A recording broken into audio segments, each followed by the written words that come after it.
بسم اللہ الرحمن الرحیم الرحمن علم القرآن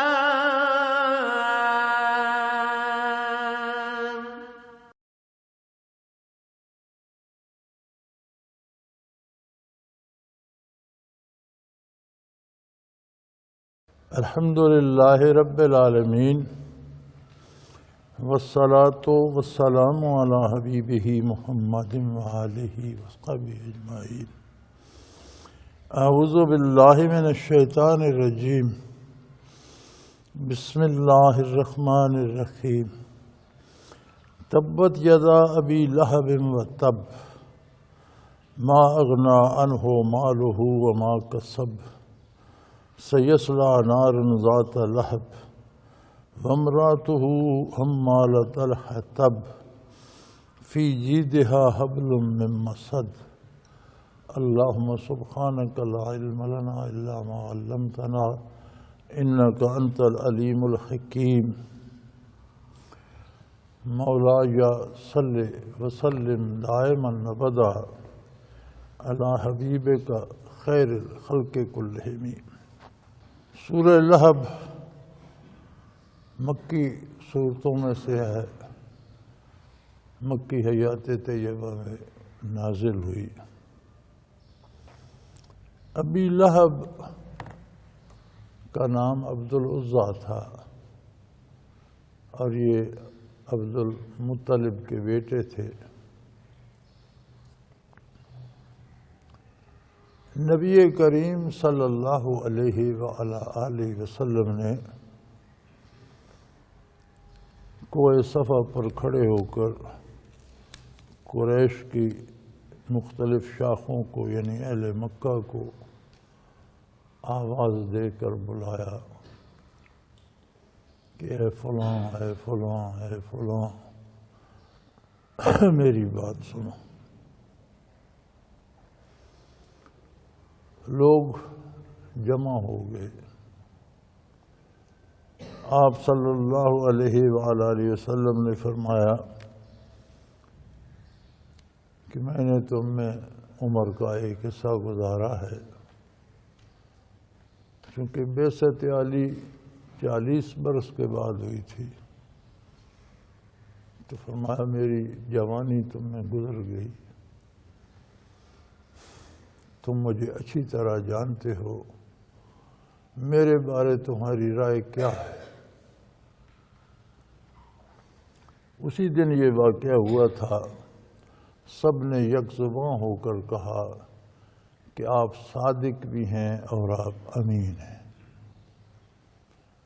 یہ دو لفظ ایسے ہیں جن میں انسانی تمام خوبیاں آ جاتی ہیں، تمام انسانی کمالات ان میں سمو جاتے ہیں کہ ایک بندہ سچا ہے، کوئی غلط بات نہیں کرتا، اور امین ہے، کوئی غلط کام نہیں کرتا۔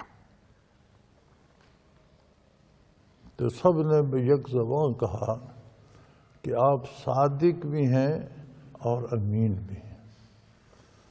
تو آپ نے فرمایا میں پہاڑ پر کھڑا ہوں، میرے سامنے پہاڑ کا یہ رخ بھی ہے جہاں آپ کھڑے ہیں، پہاڑ کا دوسرا رخ بھی میرے سامنے ہے جو تمہارے سامنے نہیں ہے۔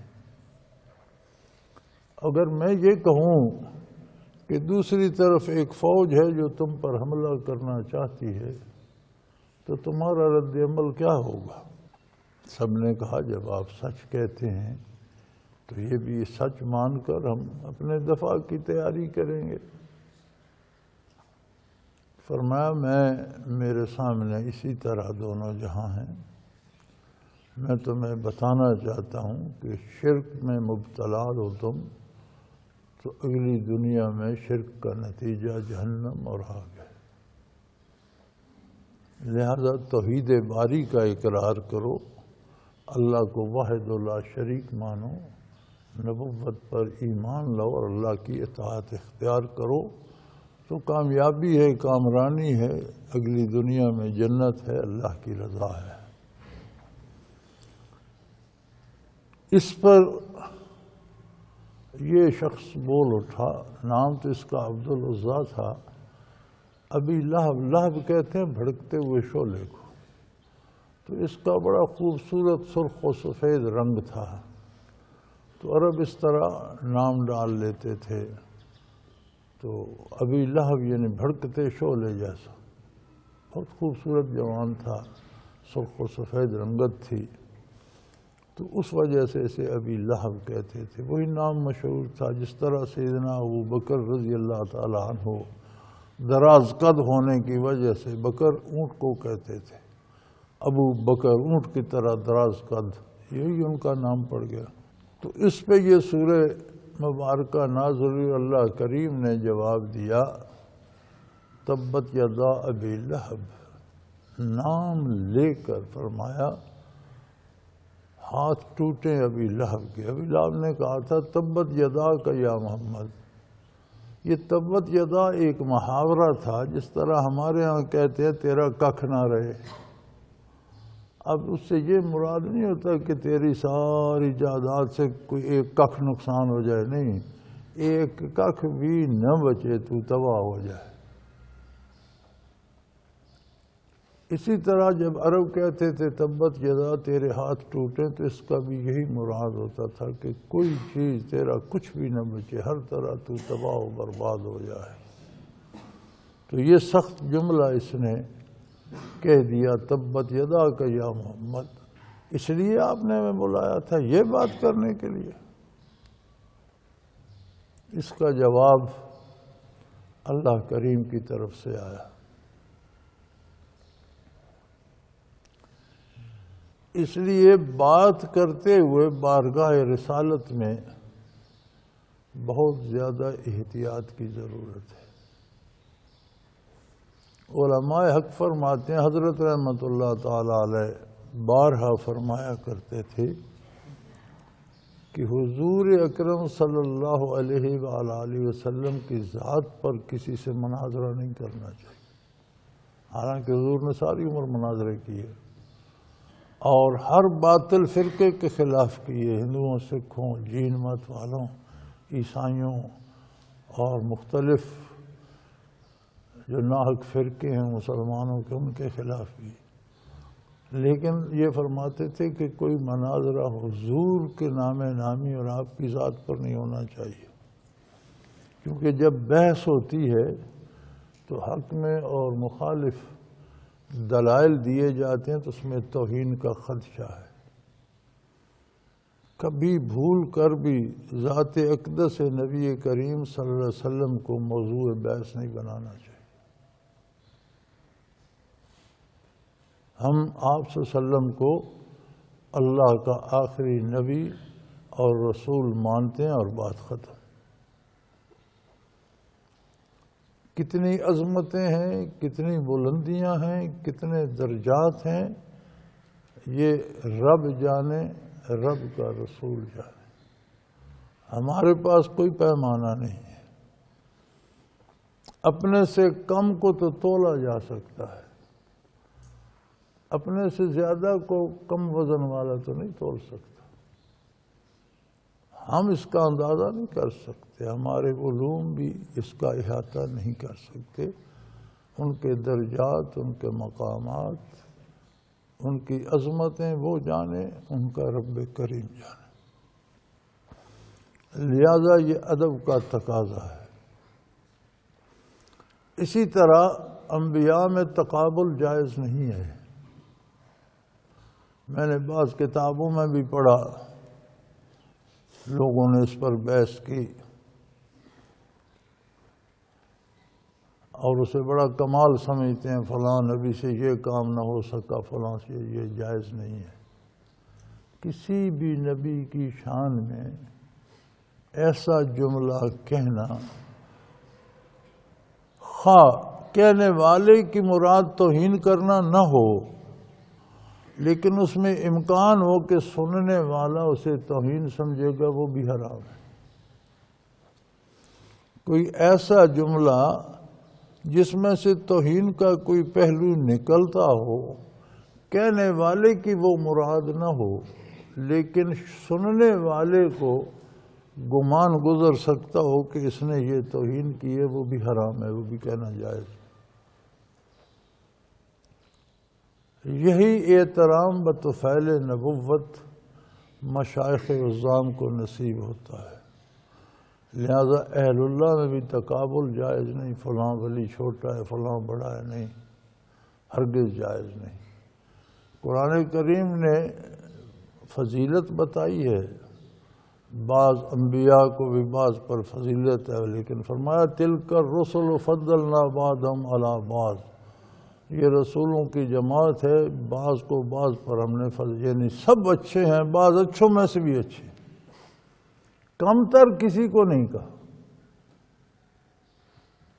اسی لیے علماء حق یا اہل اللہ میں یہ تقابل کرنا کہ فلاں کا درجہ کم ہے فلاں کا زیادہ، یہ ناجائز ہے، حرام ہے قطعی۔ سب اچھے ہیں، بعض اچھوں میں اور بھی اچھے ہیں۔ ہر گلیرا رنگ و بوئے دیگر است، ہر پھول پھول ہے، ہر ایک کی اپنی خوشبو ہے، سب کی اچھی ہے، کسی کی بہت اچھی ہے، لیکن آپ کسی کو کم نہیں کہہ سکتے۔ اور یہ اتنا جرم ہے کہ جب اس نے یہ جملہ کہا تو ایک عام آدمی ہے، اس نے ایک جملہ کہہ دیا، وہ مومن بھی نہیں ہے تو کیا، لیکن اللہ کریم کو یہ بات ناگوار گزری اور خود بارگاہ ربوبیت سے جواب آیا کہ تبت یدا ابی لہب، ہاتھ ٹوٹے ابو لہب کے، وتب، اور وہ برباد ہو جائے، اس کا ککھ نہ رہے۔ اس نے صرف تبت یدا کہا تھا، تبت یدا کہا تھا، اللہ کریم نے اس پر تب بڑھا دیا کہ اس کے ہاتھ ٹوٹیں اور وہ ہلاک ہو جائے، تباہ ہو جائے، کچھ نہ بچے اس کا۔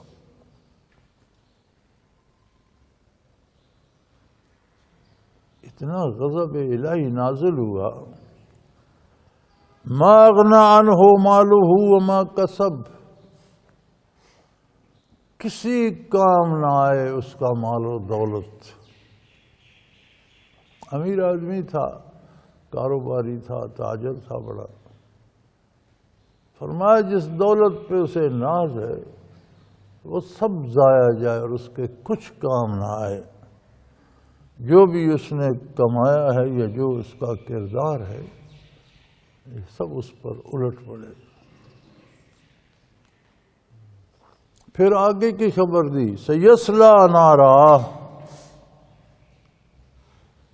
بس جا رہا ہے بھڑکتی ہوئی آگ میں، ان قریب شعلہ زن آگ میں داخل ہوگا۔ سیصلی نارا ذات لہب، نام ہی ابو لہب ہے اس لیے بھڑکتی آگ میں داخل ہوگا۔ وامرأتہ، اور اس کی بیوی بھی، حمالۃ الحطب، جو ایندھن اٹھائے پھرتی ہے۔ یہ جب تباہ ہو گیا، مر گیا، اس کی بیوہ رہ گئی تو اس کا مزاج تھا باہر جاتی اور جلانے کی لکڑیاں چن کر گٹھا بنا کر لے آتی۔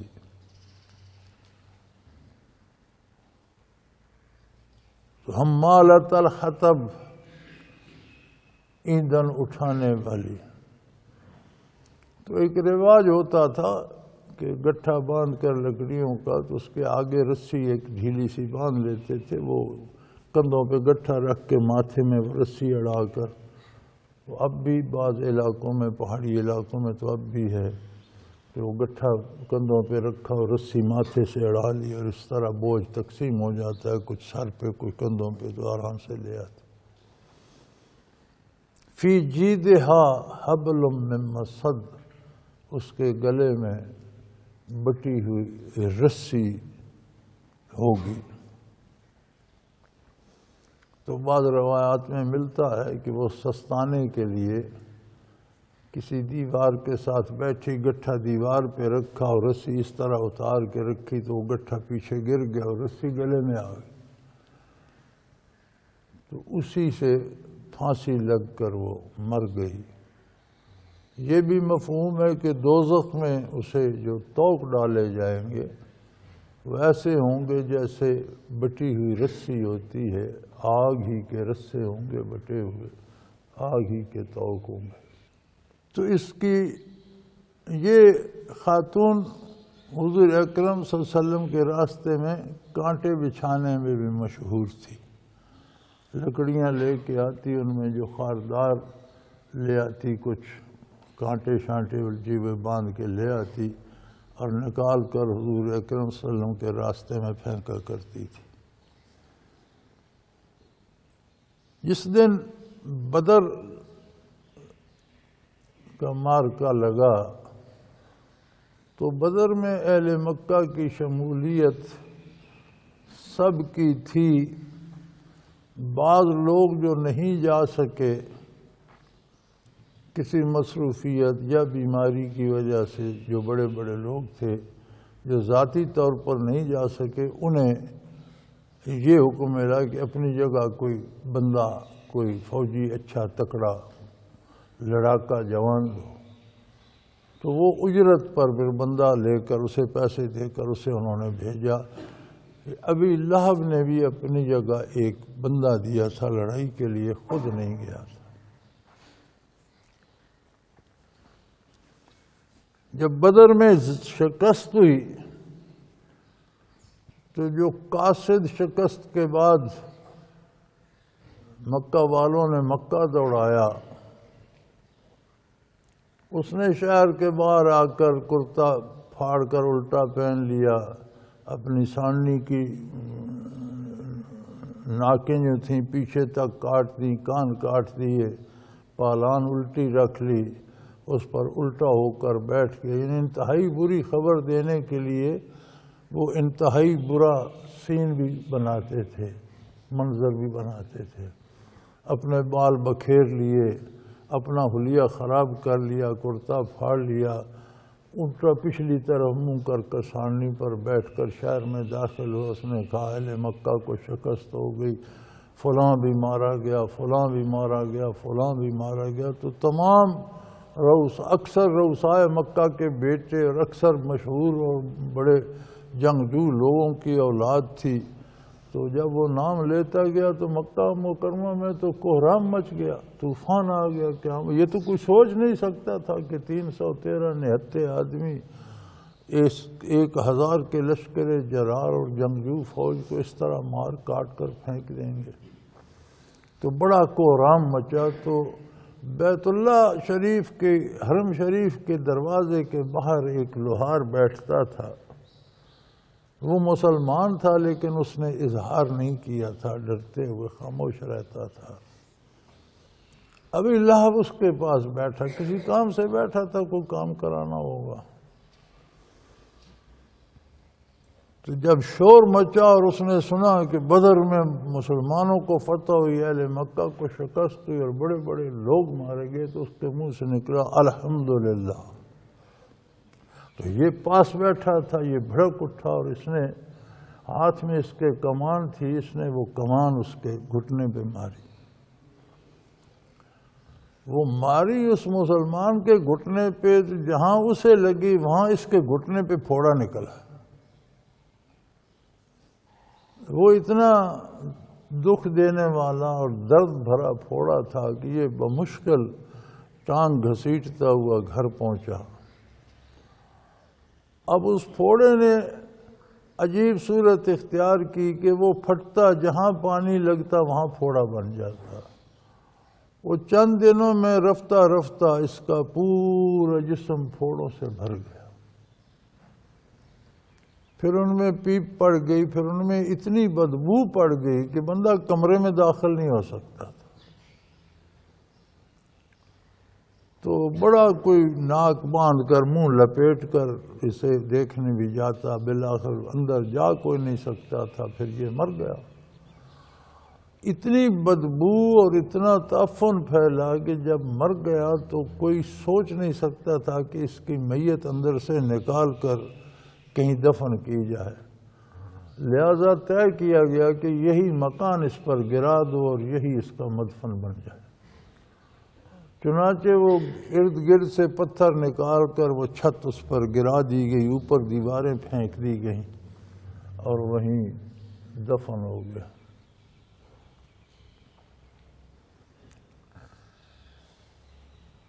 یہ صورت نازل ہوئی، یہ قرآن کا حصہ بن گئی۔ مدینہ منورہ میں ایک صحابی کی کسی نے حضور صلی اللہ علیہ وسلم سے شکایت کی کہ یہ ہر نماز میں یہ صورت ضرور پڑھتے ہیں، تبت یدا ابی لہب وتب۔ آپ صلی اللہ علیہ وسلم نے انہیں طلب فرمایا، پوچھا کہ جی میں پڑھتا ہوں، ہر نماز میں ضرور پڑھتا ہوں، مجھے پسند ہے۔ اس نے آپ کی توہین کی، اللہ نے نام لے کر اس کو جواب دیا۔ حضور نے پسند نہیں فرمایا، فرمایا 30 پارے قرآن کریم ہے، تمہیں اور کوئی پڑھنے کو نہیں ملتی، اسے وظیفہ تو نہ بنا لو۔ یعنی نبی علیہ الصلوۃ والسلام کا چچا تو تھا، رشتہ دار تو تھا، جیسا بھی تھا وہ جانے، اس کا اللہ جانے۔ اللہ نے جو اس کے بارے کہا، اللہ کو حق حاصل ہے، وہ مالک ہے، وہ فرما سکتا ہے۔ اس کے پڑھے بغیر قرآن مکمل نہیں ہوتا، تلاوت ضروری ہے، لیکن اسے وظیفہ نہ بنایا جائے، حضور نے پسند نہیں فرمایا۔ اسی طرح یہ احترام مریدوں کو مشائخ کا، شیخ کا بھی کرنا چاہیے۔ خود شیخ کی توہین کا تو کوئی تصور ہی نہیں ہے، اس کے کسی تعلق دار رشتہ دار کی بھی توہین یا اس کا گلہ شکوہ نہیں کرنا چاہیے۔ جو کوئی جیسا بھی ہے وہ جانے، اس کا رب جانے۔ پھر بعض دوستوں کو یہ شوق ہے جو اپنے کو صاحب کشف کہتے ہیں، مجھے کشف ہوتا ہے۔ کشف تمہارا کوئی تو نہیں ہے۔ تو بعض لوگ عموماً مجھے یہ شکایت ہے ساتھیوں سے، کوئی سیاستدان، کوئی معروف مولوی، کوئی دوسرے طبقے کا آدمی مر جاتا ہے تو پھر وہ کشف ہونا شروع ہو جاتے ہیں، وہ اس کی نجات نہیں ہوئی اور اسے یہ ناجائز اور حرام ہے۔ ہر ایک کا معاملہ اللہ کے ساتھ۔ آپ کو کوئی سمجھ بھی آتی ہے تو آپ دعا کریں، یا اللہ سے معاف کر دے، اس کا اعلان نہ کرتے پھر۔ کوئی عام مسلمان بھی ہے، کافر بھی ہے، تو ہر ایک کو پتہ ہے کافر کا انجام دوزخ ہے، بات ختم ہو گئی۔ اس کا اعلان کرنے کی، کہ نام لے کر بتانے کی کیا ضرورت ہے؟ جائز نہیں ہے۔ چہ جائے کہ کسی مسلمان کے بارے کہا جائے، ہرگز جائز نہیں ہے۔ حضور اکرم صلی اللہ علیہ وسلم کا ارشاد یہ ہے کہ جو مسلمان مرتا ہے اس کے ساتھ اچھا گمان رکھو، حسن ظن رکھو۔ اللہ بڑا کریم ہے، زمین و آسمان کو گناہوں سے بھر دیا ہو کسی نے تو جملہ کا ایک توبہ کا ایک جملہ اس کی معافی کے لیے کافی ہے۔ ہمیں کیا خبر کس نے مرتے وقت توبہ کر لی ہو، موت سے پہلے کر لی ہو، رجوع الی اللہ کر لی ہو۔ لہذا دنیا سے جانے والوں کا معاملہ اللہ کے ساتھ ہے۔ ہم ہر مومن سے حسن ظن رکھتے ہیں، ہمیں کسی کافر کے انجام کا کوئی شبہ نہیں۔ دو صحابہ میں جھگڑا ہو گیا، الجھ پڑے، خوش نصیب لوگ تھے، ذرا سی بات ہوتی بارگاہ رسالت میں پہنچ جاتی۔ بات بارگاہ رسالت میں پہنچی، بات کیا تھی؟ ایک نے عرض کی، یا رسول اللہ میں نے سچ کہا، اس کا باپ، اس کا چچا، اس کا دادا سب دوست ہی ہیں، میں نے کون سا غلط کہا؟ جب آپ پر ایمان نہیں لائے اور کفر پر مرے، آپ کی دعوت سنی، ایمان نہیں لائے، تو ان کے دوستی ہونے میں کیا شبہ ہے؟ اس پر یہ ناراض ہوتا ہے۔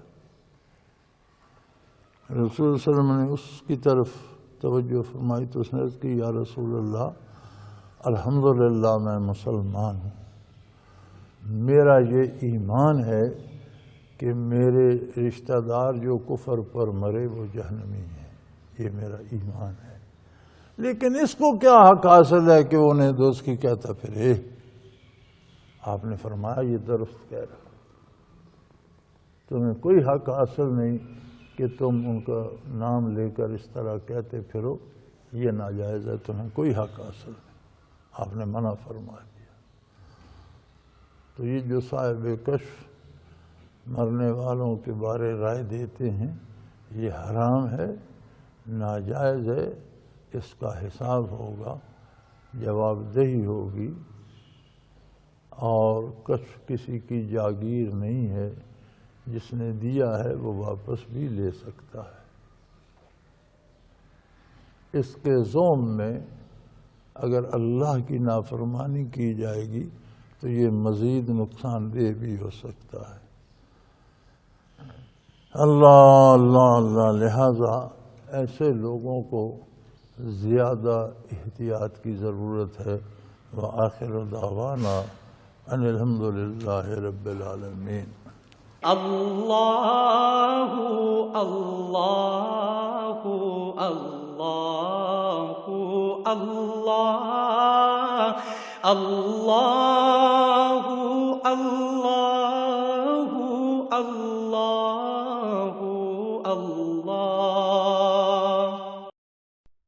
حضرت امیر محمد اکرم آوان مد ظلہ العالی دارالعرفان منارہ ضلع چکوال میں سالہ سال سے قرآن و حدیث کے اوپر خطابات کر رہے ہیں اور سلسلہ نقشبندیہ اویسیہ کے مطابق لوگوں کو ذکر الہی کی تربیت دے رہے ہیں۔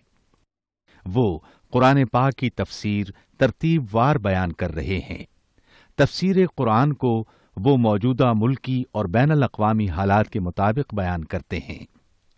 موٹر وے سے کلر کہار کے انٹرچینج سے نکلتے ہوئے کلر کہار کی جھیل سے ہوتے ہوئے میانی، بوچھال اور نور پور سے گزرتے ہوئے دارالعرفان منارہ پہنچ سکتے ہیں۔ حضرت امیر محمد اکرم آوان نے بچیوں اور بچوں کی دینی اور دنیاوی تعلیم کے لیے سقارہ اکیڈمی کے نام سے ایک درسگاہ بھی قائم کی ہے، جس کا افتتاح ملک پاکستان کے صدر جنرل محمد ضیاء الحق نے اپنے دست مبارک سے کیا تھا۔ وہ تمام احباب جو اسلام کی طلب رکھتے ہیں ان سے گزارش ہے کہ دارالعرفان منارہ ضلع چکوال میں امیر محمد اکرم آوان صاحب کے خطابات سے مستفید ہوں۔ وہ ہر جمعے کو نماز سے پہلے بیان فرماتے ہیں۔ ہر ماہ کی پہلی اتوار کو ماہانہ اجتماع ہوتا ہے جس میں آپ خصوصی خطاب فرماتے ہیں اور پاکستان کے چاروں صوبوں سے احباب اس اجتماع میں شرکت کرتے ہیں۔ اس کے علاوہ یہاں سال میں 2 مرکزی اجتماعات بھی ہوتے ہیں، ایک رمضان المبارک میں اعتکاف کا اجتماع اور دوسرا جولائی اور اگست میں 40 دن کا اجتماع ہوتا ہے جس میں روحانی تربیت کی جاتی ہے۔ اپنا خون سیماب دے کر اتنا ہم کر جائیں گے، نام آقا کا چمن میں پھر رقم کر جائیں گے۔